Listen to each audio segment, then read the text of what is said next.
Hi, I'm Robin Boyce for City Corner. We're going to be talking about today acting out on climate together here in St. Louis. Come on back.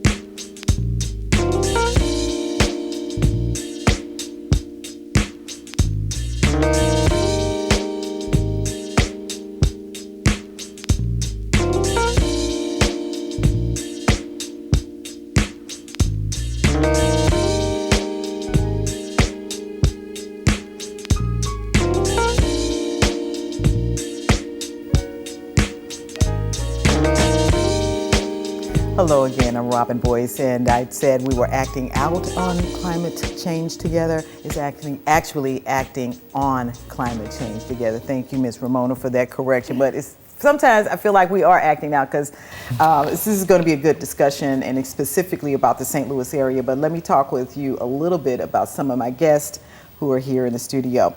With me right now is Ms. Romona Taylor Williams, who's an activist here in the St. Louis area. She's executive director of MSLICE, which is Metro St. Louis Coalition for Inclusion and Equality, and also equity. And also with her is Mr. Ken Denson, who's a volunteer, and he works with climate change issues, and he the lead organization for Action in St. Louis, also working with Barack Obama's organization with reference to climate change. I met you, Mr. Denson, at an event that Ms. Williams put on called Acting on Climate Today. And this was held at the New Northside Baptist Church back in, I would say, May, and it was a very good event.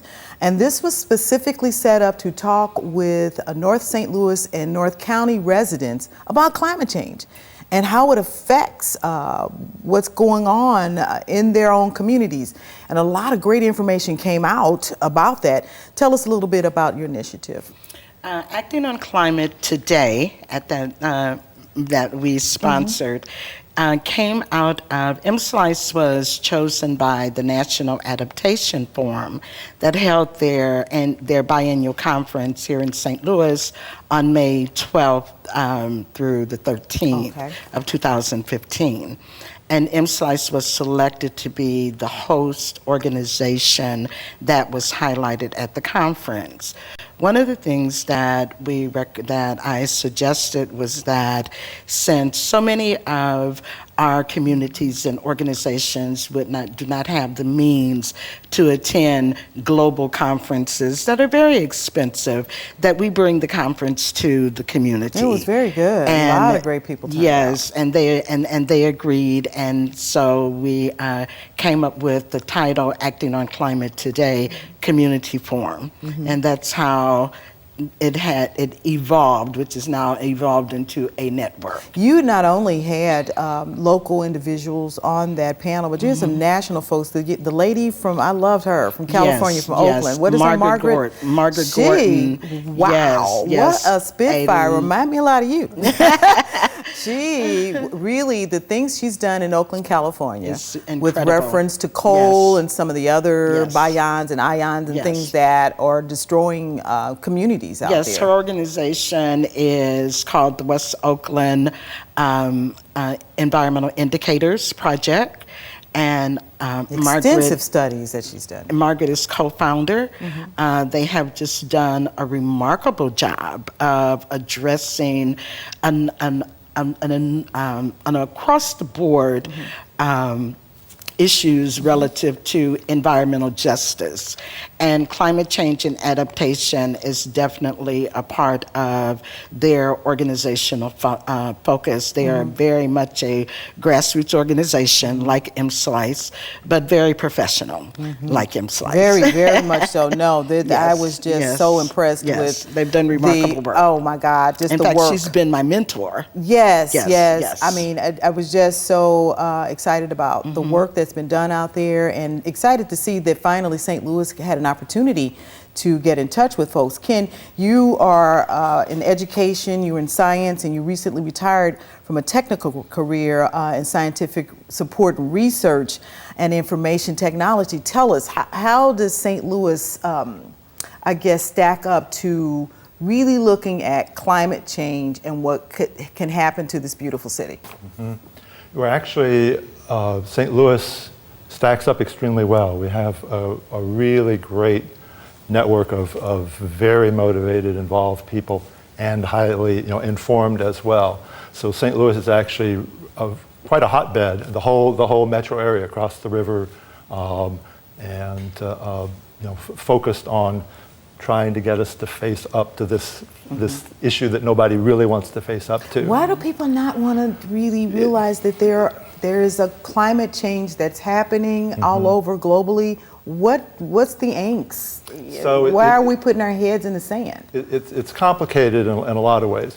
Part of the problem is they get pushed that way by a fairly specialized coalition that is trying to make sure that we don't face up to it, because they have both economic and ideological issues to. Gotcha. And so that's kind of the push of it. Unfortunately, it falls into kind of a natural thing. So what we're talking about is having to change really the whole way our societies work, and we're talking about in our first world, highly developed, we're talking about giving up things that it's at least is posed as having to give up things that we already have. But fundamentally, even though we kind of like to find villains and people that we can blame it on, it ultimately comes down to all of us, because all of us are doing all the things. They don't produce, they aren't burning fossil fuels to make energy, in a vacuum. They're doing it to, provide services that we're all consuming.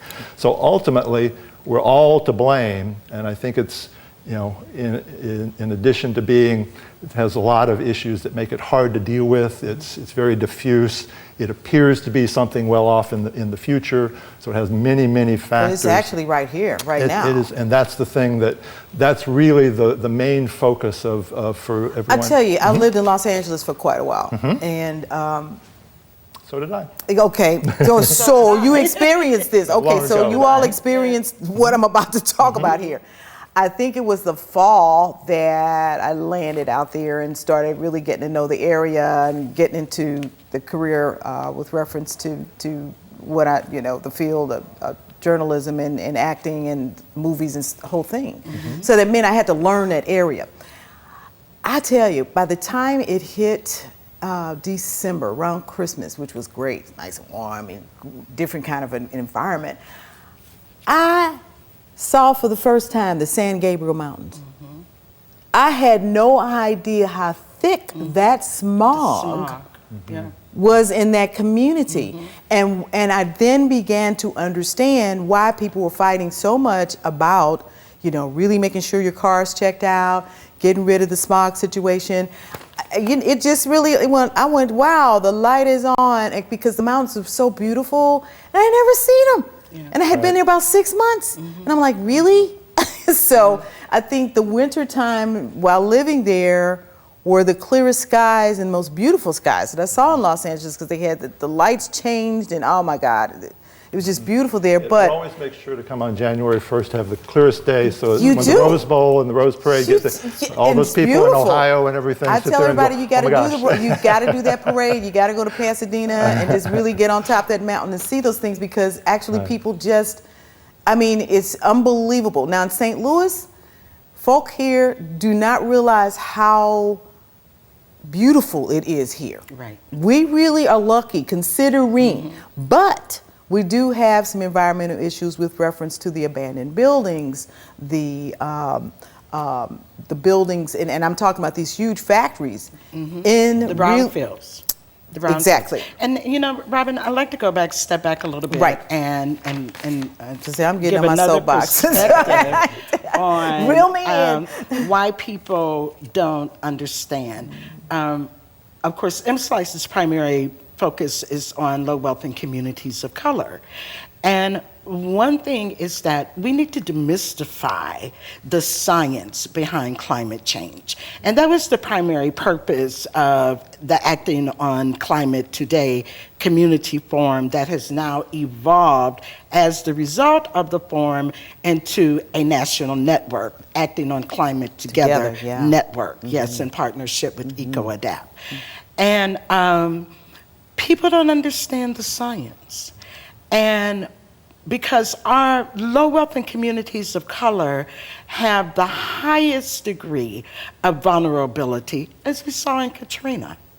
You know, that is forever, that image is forever engraved in our minds. We'll never forget it. How are they vulnerable here in St. Louis? We know, Very but just talk vulnerable about it. here in St. Louis because leading up to the National Adaptation Forum, the organizers, Laura Hansen from EcoAdapt and some other folks, they visited St. Louis, of course, to look at the hotel and from a logistical perspective.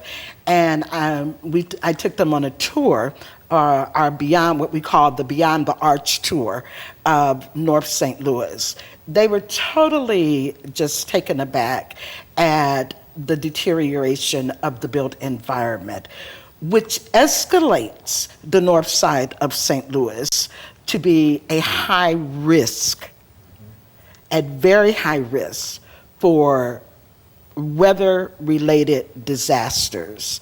And I think we saw the result of that when the tornadoes hit Lewis Place. Right. Right. It's a small area, just north of Del Mar. Yes, just north of Del Mar. And Central West End, actually. The lack of resiliency, the lack of preparedness, and the response, the difference in treatment in the response versus where the tornadoes hit out in, what was it, Sunset Hills? In Sunset Hills, okay. So our focus through the network, Acting on Climate Together network, is to advocate first and foremost for Jacob Burke, is it? Jacob Barker? Yes, Jacob Barker, reporter for the St. Louis Post-Dispatch, has just recently released a fabulous and very, very intense, really, and analytical three-part series on climate. On climate change. Please be sure, and I want the audience to be sure to get that in. Those articles. So that article really helps us kind of see some things. It's a three-part article. Absolutely. We're going to come back and talk a little bit more about that. What's happening in the North St. Louis area. Here on City Corner. I really thank you all for coming in here, but we're going to come right back. And I'm Robin Boyce for City Corner, and we're going to talk about more climate change in the St. Louis area. You should be looking out.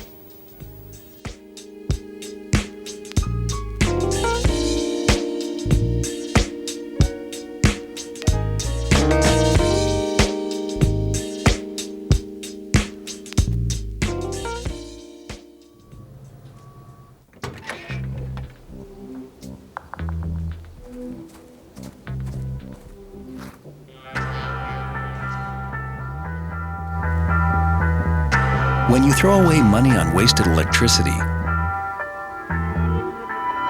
you're throwing away everything you could have bought with it. Saving energy saves you money. Learn more at energysavers.gov. G-Morning, sunshine. Wakey, wakey. Text me. Are your parents home later? We can hang. LUV, love you. JK. Holla back, holla back, holla back.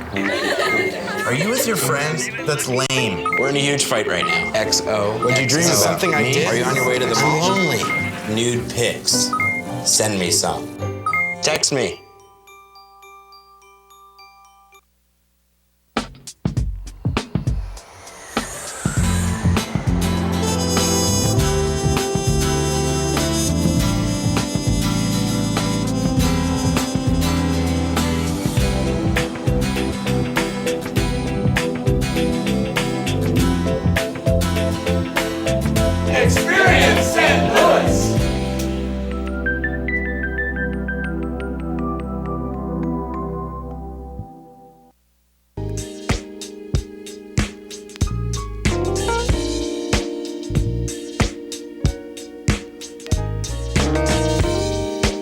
Hi, I'm Robin Boyce for City Corner. Thank you for coming back. We're talking about acting on climate together here in the St. Louis area. And again, my guests with me are Mr. Ken Denson and Ms. Romona Taylor Williams. Thank you so much, both of you, for coming in and talking with us about this change. But we were talking about, before the break, St. Louis Post-Dispatch has done a wonderful investigative story and really great analysis of what's going on in the St. Louis area. So just tell us a little bit about what really is going on here in St. Louis.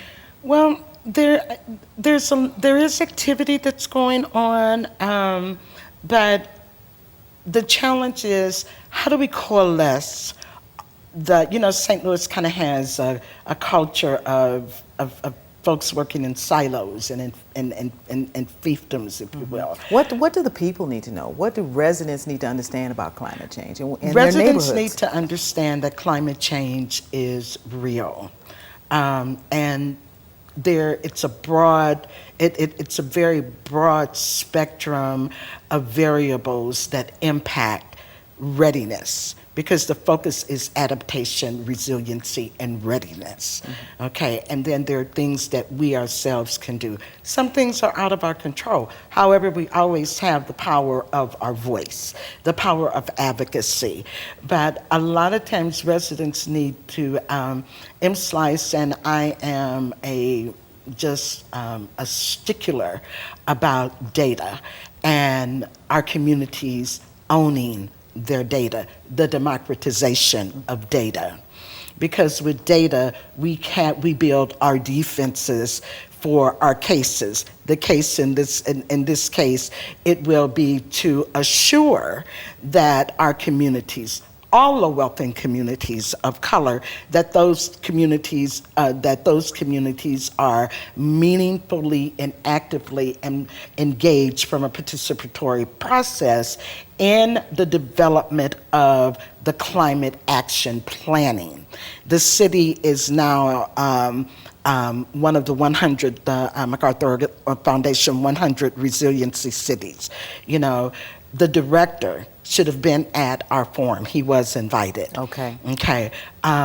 So to make sure that we are a part of those discussions, the manner in which those engagements, how they're convened, at times that people in our communities can attend. They should be done in our communities, like for instance at the new North Side Community Convention Center, at the O'Fallon YWCA, at having those kind of meetings there to talk about those meetings held in the community, so that we can maximize and reach the scales of engagement. That's very, very important. What do people really need to really understand? Right, and that's, you hit it right on the head in terms of demystifying, because it is extraordinarily technical. It's taken tremendously technical things to understand it, but the bottom lines are pretty readily understandable, but we need to make sure that we're communicating them in ways that they can understand. So really, in terms of the base level is really starting to communicate the kind of things that came out of this. Is really, okay, it's a big problem. What specifically is St. Louis going to be impacted by? The increasing downpours, big time. That's it's going to lead to flooding. Even it can be flash flooding. And what does that mean? Yeah, exactly. All kind, and the things that we see. Even the things that you don't necessarily think about. Okay, well, big flood. Okay, maybe you're not near a river. Maybe you're not near even a stream. But what if the storm system gets overflowed? Now you've got a whole different health issue as opposed to just public safety issue. Then the wide extremes in heat. Heat, even though a lot of people have tried to play down the global warming part of it, but the heat is a really big deal. And the heat islands are real. Right. Yes. And the inner cities are heat islands. Okay. So, and that's because of concrete. The whole and because we don't have the forestation in our communities and the lack of trees. Not only is the North Side a food desert, but it is also a tree desert. Most of the trees that we see in the North Side of St. Louis, those are weeds that have grown up into trees. So just kind of educating on what that looks like. It also raises the question of inclusion and equity and the allocation of investments in low wealth and communities of color. Infrastructure plays a major role, and the quality of infrastructure in climate change. Walkable sidewalks is very much a part of climate. Now the benches, and you adaptation. were part of the bus benches. Yes, you pulled that together. Yes, tell we tell did. the television audience about that. Yes, we did. We had a meeting with a gentleman who was vice president of development at Metro, myself, our board chair, Alex Fenoy, and some of the women in the community. And we brought our grievance to him about the lack of benches, bus stop benches in the north side of St. Louis. And now we have bus stop benches throughout the entirety of the north side of St. Louis. Which makes a difference for individuals It who are makes a big waiting for a difference. bus, Yes. which makes a difference, and it's Yes. all connected Yes. with reference to climate Absolutely. and 38% environment. of residents who live in the north side of St. Louis are public transportation dependent. So having walkable communities is very important for us. And of course, if people walk and bike more, then we contribute to reducing emissions, carbon emissions. So it's very important. Seen a lot more bike trails here We in do the have, city. there are more bike trails in the city. Or they're sectioning off streets that for bikers only and the cars only. Yes, so seen a lot yes. more of that happening. But again, it boils down to an equity issue, because if you look at how the bike markings are in the north side of St. Louis versus how they are laid out north of Delmar, you see a distinct disparity there. So we want to have our eye on everything from a planning perspective that is going on in our communities. You're just saying you want the community, you want folk a part of the We want process. fairness. Fairness and a part We of the want fairness. process. We want Now, when it fairness. comes again to climate change, what should folks start really looking out for? When just to bring science to Right. the little person. I mean tornadoes, solar, the whole thing. It's beating up on the earth, or it's helping the earth. And how then do we become adaptable to what we have here? So there's adaptation, which is very important, because we have basically baked into, we're going to it's going to get worse before it gets better. So we have to recognize that. But by the same token, what we really need is we need people's voices, because we can't solve it alone. We can't solve it by one community to decide to use more public transportation or whatever. We have to solve it first as a city, It has to be then done. as a region, as a state, and because at this point, the thing about climate change that makes it somewhat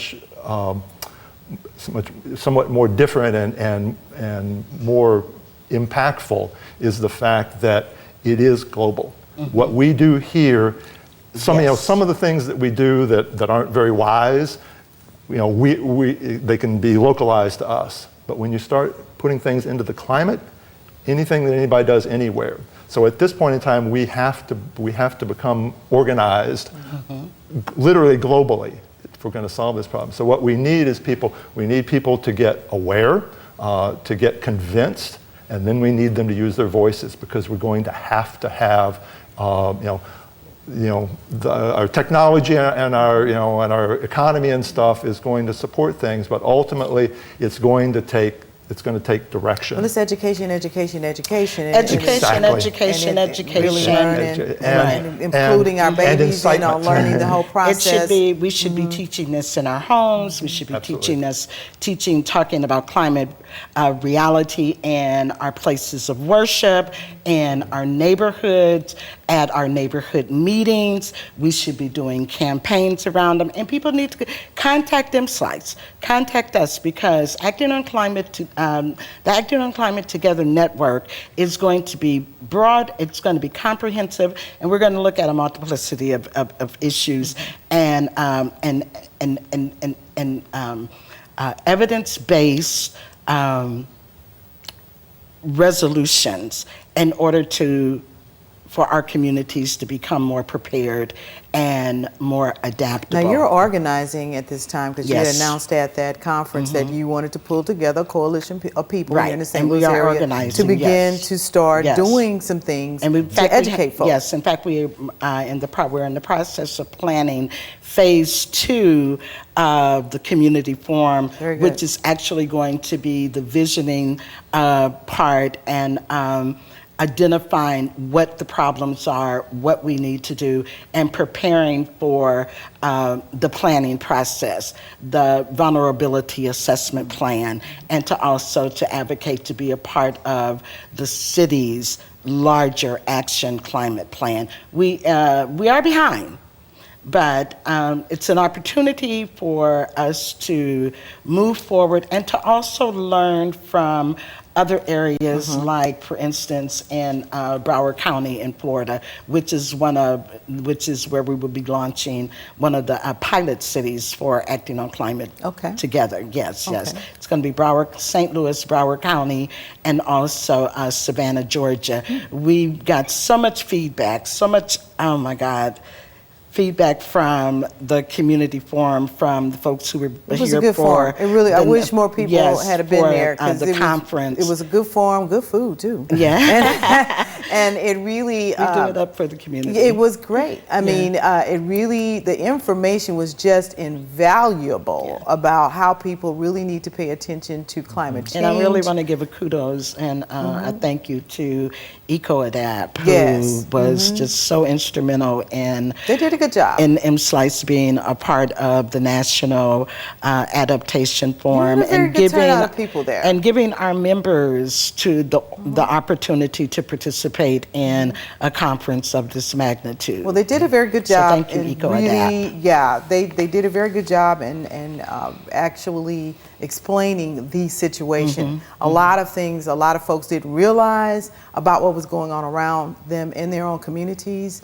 When it comes to tornadoes, when it comes to heat, when it comes to the vacant buildings, what that means for an environment. Yes. And you just had no idea, Right. you know, until we had this really great conversation. But I want to thank you both for coming in and talking with us here today on City Corner, and we've got to have you back, and I got to wrap up here, but thank you for having so us, much Robin. for coming in, And people I can appreciate it. also go to Cake. It's Oh yeah, I remember yes, that. yes, Cake. Is one of the cakex.org. Right, And they can get a lot of information. That's the online portal that EcoAdapt that they Thank manage. you so much, Ramona, for coming Robin, in. thank you Ken. so much for having us Thank and giving you. us this All right. opportunity. I want to thank Ken. you so much for thank coming you for on the and team. checking us out here at City Corner. I'm Robin Boyce. We'll see you the next time.